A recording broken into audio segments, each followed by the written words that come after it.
একটা নির্দিষ্ট বয়সের পর ছেলেদের জন্য পৃথিবীটা অনেক কঠিন হয়ে দাঁড়ায়। কেউ পাশে থাকে না। পরিবার সে তো আগেই জানিয়ে দেয়। নিজের প্রয়োজন নিজে মেটাতে পারো না, আবার আদর চাও কেন? একটা নির্দিষ্ট বয়সের পর ছেলেরা পরিবারের বোঝা হয়ে দাঁড়ায়। একটা নির্দিষ্ট বয়সের পর ছেলেদের বাড়ি ছেড়ে বের হতে হয়, কিন্তু ফেরা হয় না ঠিক আগের মতো করে। ঠিক স্কুল ফিরে বাড়ি আসার যে মুহূর্তটা ছিল। একটা নির্দিষ্ট বয়স পর ছেলেদের আর মূল্যায়ন করা হয় না তার পরিবার থেকে। পরিবার জানিয়ে দেয় নিজের পথ নিজে মাপো। একটা নির্দিষ্ট বয়সের পর ছেলেদের জন্য পৃথিবীটা অনেক কঠিন হয়ে দাঁড়ায়। কেউ পাশে থাকে না। পরিবার সে তো আগেই জানিয়ে দেয়।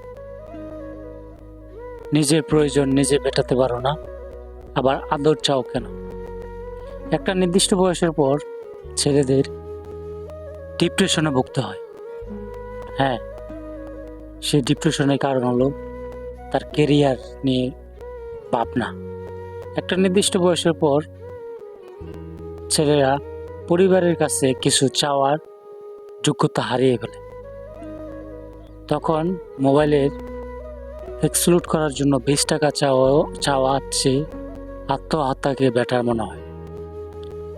একটা নির্দিষ্ট বয়সের পর ছেলেরা সমাজের সবার কাছে হেয় প্রতিপন্ন হয় যদি সে সফল হতে না পারে। একটা নির্দিষ্ট বয়সের পর পাড়া প্রতিবেশীর খোঁটা সহ্য করতে হয়। একটা নির্দিষ্ট বয়সের পর পরিবার আত্মীয় স্বজন সবাই ছেলেদের অন্য চোখে দেখে।